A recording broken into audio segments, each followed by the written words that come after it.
But I was thinking the other night, whew.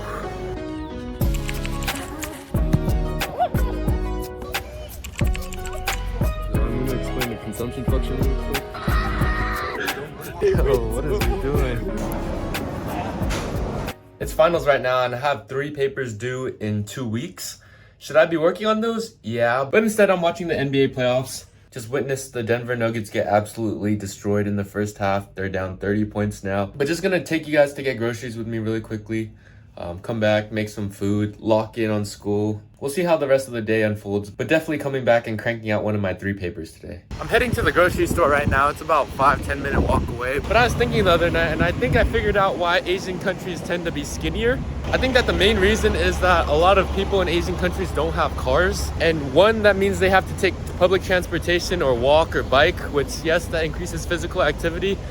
But I think the bigger factor is that they can't just get a ton of groceries at one time. In the US, I just get a ton of groceries at the beginning of the week, and that lasts me throughout the week, so I only have to go once a week. But the reason why I can't do that here is because I'm walking everywhere, and if I have to walk 10 minutes to get groceries, it's not very convenient for me to be walking 10 minutes back home with my hands completely full. Like, I can do that, but it's just not convenient. So what I end up doing instead is just getting a little bit at a time because it's more convenient just to walk with less things. But here we are, we're at Fusion by Parking Shop.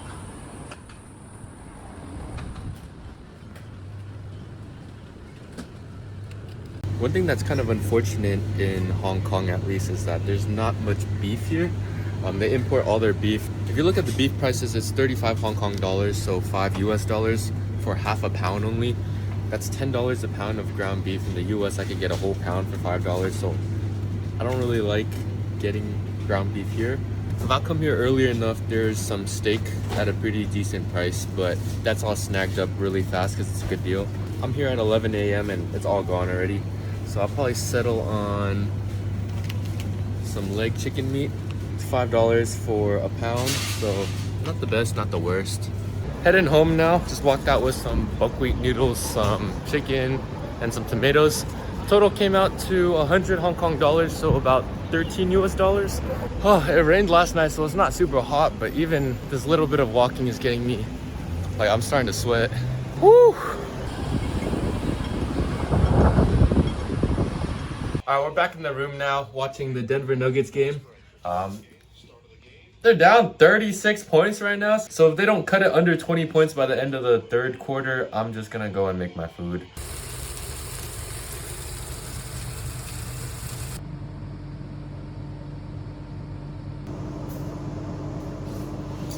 The buckwheat noodles are pretty good. Right? First time. Did you run it in full water? What happens if you don't? Is it too soft? Yeah, just enough that bounciness to it. The bounciness. I just remember my first few weeks here, I was so scared to cook because I didn't want to set off the fire alarm like the first day. Did you get PTSD from that first night? My first time I was making eggs, made sure all the windows were open, everything was going on, and then I realized it's not that bad. Alright, it's time to lock in on my paper, but before I do, these cognac snacks, I don't know what you really call them, but it's made of a root. It's like a jelly consistency, and the first time you try it, it's not good. If you give it some time, like 2-3 packs, so good.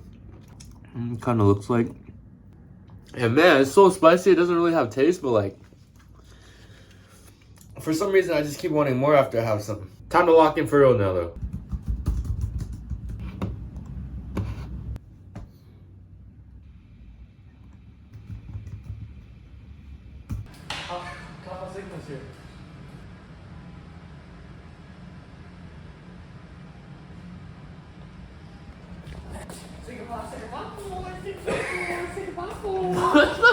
Okay, a little beach day.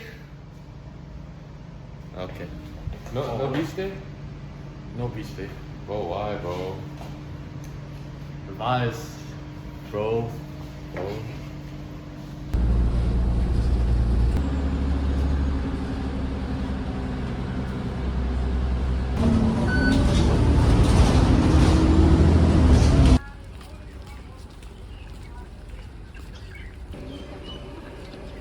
at the 7-Eleven across from Repulse Bay, but this one's so big. They even have grass jelly here, and they have tofu pho as like a dessert. Probably just gonna get a juice box though. I've been eyeing these for my whole trip. It'd be a shame if I walked out of here and having never tried it.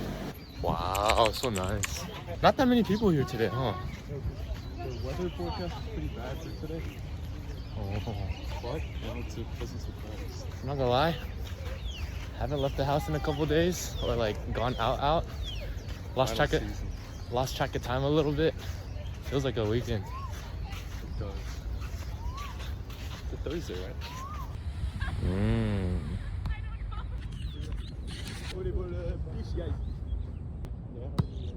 Well, let me warm up. I don't know how to play. Well, your basketball player is gonna be easy for you.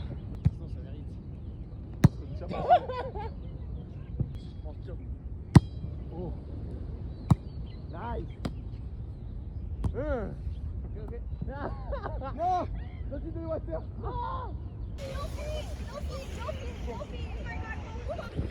You're not studying right now, bro. Are you doing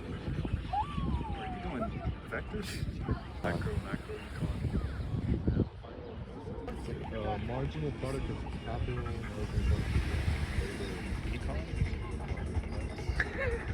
Look at these one, bro.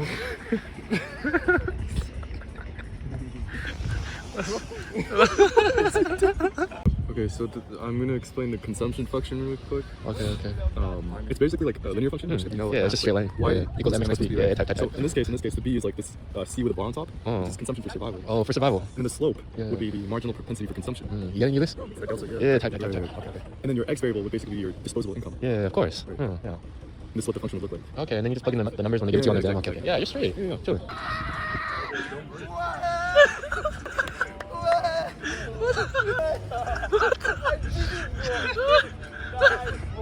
I'm gonna explain the fiscal multiplier real quick, okay?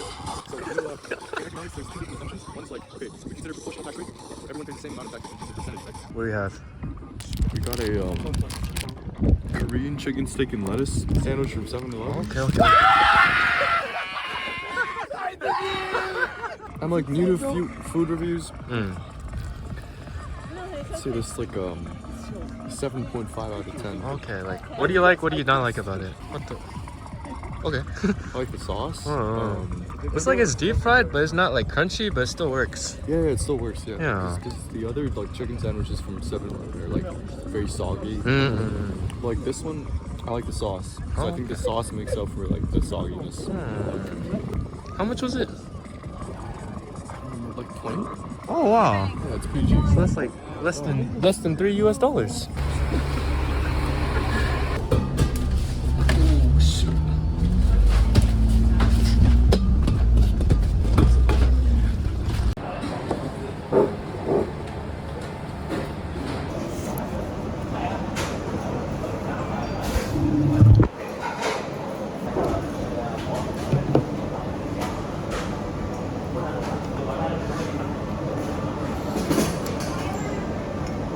Just got back to the dorm. We need a post-game interview on the beach day.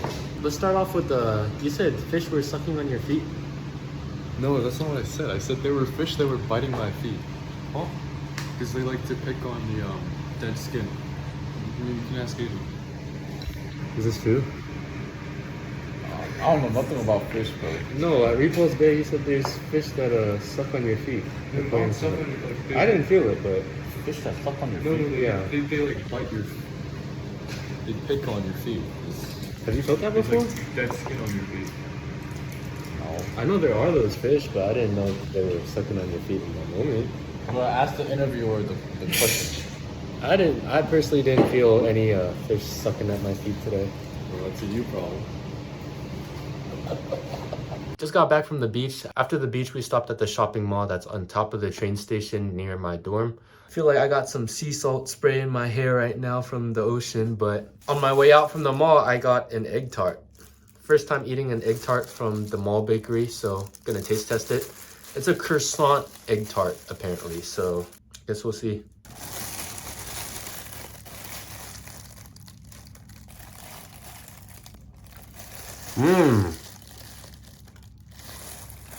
This is really good. Got it at the end of the day, so it's a little bit old. It's not their fault, but it's really tasty. They advertise it as a croissant egg tart, but it's like a Macau style egg tart, but it's almost like sourdough. Very fluffy. The inside is so creamy. Paid 12 Hong Kong dollars for it, so about $1.70-ish US dollars. Definitely more on the expensive side. You can find them for 7, 8, 9 Hong Kong dollars. But I don't think I've had a bad Macau egg tart. The KFC Macau egg tarts, oh my gosh. Just got out the shower. The original plan was to finish teeing up on my business plan that's due tomorrow. But it's 10:30 already. I think I'm going to call it a night. Try to sleep early. I'm so sad though, starting to hit me that I'm about to leave Hong Kong for maybe forever. I was walking up into my dorm building and I was like, dang, this is like, I probably got less than 10 times walking into this building again. Part of me is really sad that I'm going to be leaving, but another part of me is really happy. I do miss my friends and family back home. Can't have everything in this world. Super, super happy that I decided to take the leap and study here though. These last 4 months have been amazing. But yeah, probably just gonna head to sleep now. Thank you for spending the day with me, and if you made it to this point in the video, as always, thank you so much for watching. And until next time, bye-bye.